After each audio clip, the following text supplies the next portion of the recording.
Eustace versus Ladiva. Now, Eustace is a character that used to be really good in OG, but then ultimate moves came in, and it's just like, oh, I'm so sorry. Well, to be fair, though, meanwhile, his ult skills are not the cream of the crop. He's got a couple that are really meaningful.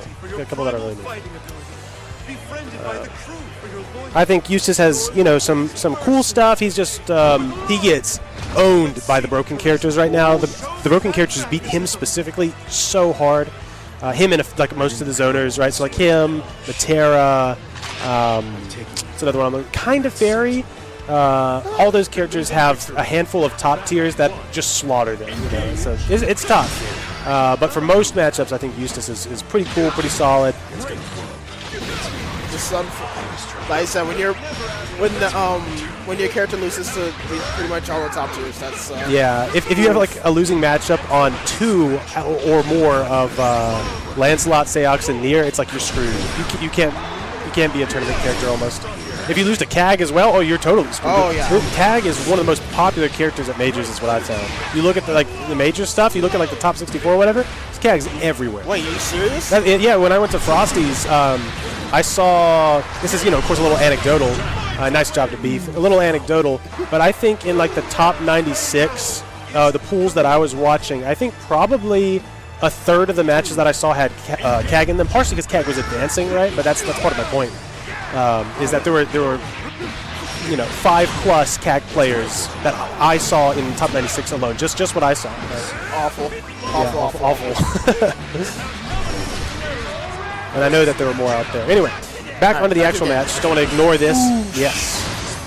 One of the most successful times I've seen people get that, what do you call it, Raging Strike on somebody's block, have been on Wake Up. People expected the least on Wake Up, so. Nice. All right, what's the answer to that? Kind of a mixer game here. All right, now Beef knows that you're gonna block in situations like that. Ooh. Very nice stop. Give me one more round. Yep. That the EX of whatever that move is called, the double projectile, extremely powerful move. Extremely. In air or on ground. Oh my gosh. Yeah. Yeah. Okay, nice. Yeah. Gets the grab again. Yeah, this is just the classic grappler kind of sort of 50-50, right? I say sort of because there's a lot of options there, but they do all kind of get funneled down a little bit when you're playing the grappler. Yeah. That's the scary thing. You have to like. Oh my gosh. Nice, and that's all the BP. Oh, but just gets grabbed out. Wow, that throw did like no damage. That was weird. Okay, first round to Beef. I really thought that anti-air throw did more damage. That's kind of sad. Oh yeah, it's like I feel like if you get it raw, like obviously in combo the damage is pretty fine, but I feel like if you get it raw, oh my god. This is some pretty wild gameplay from Beef right now. Oh man. Good, yeah, with the Oki. It's really hard to deal with that circumstance, but DP plays a huge role against Ladiva. If you have a DP, especially meteorless, you're way stronger against Ladiva.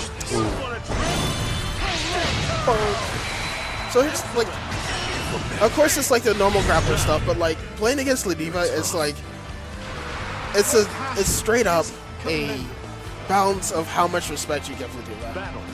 Because if you give Ladiva too much respect, she'll just like destroy you.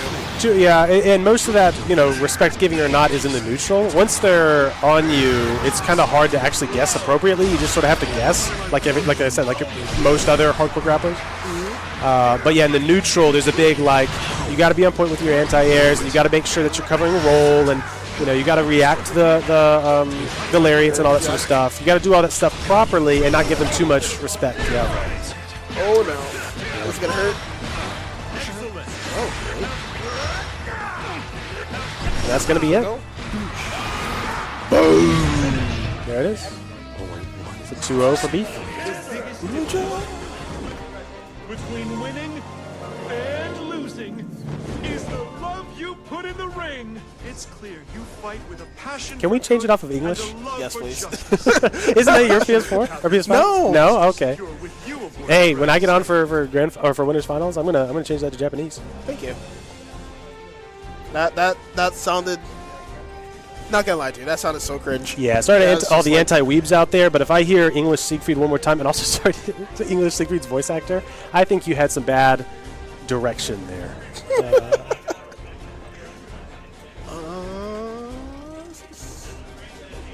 Yeah, which one happens? Say this one. When he does the like down H right, so when he does like the the spin, his line there in English is he says like the name of like the move Orcon or whatever, and then he goes, "You're dead," like kind of like that in like a kind of like not that emphatic way. Just Orcon, "You're dead." Oh man. I think there's like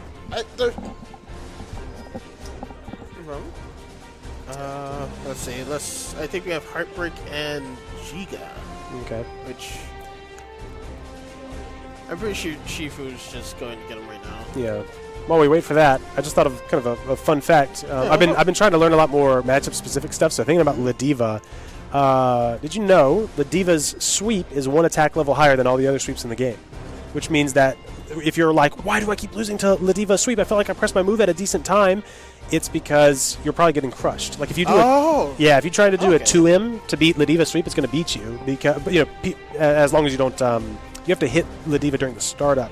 But if you hit Ladiva once the move's out, then you're just going to get crushed and lose because the hitbox is massive, right? Okay, you know what? That explains a lot, actually. Yeah.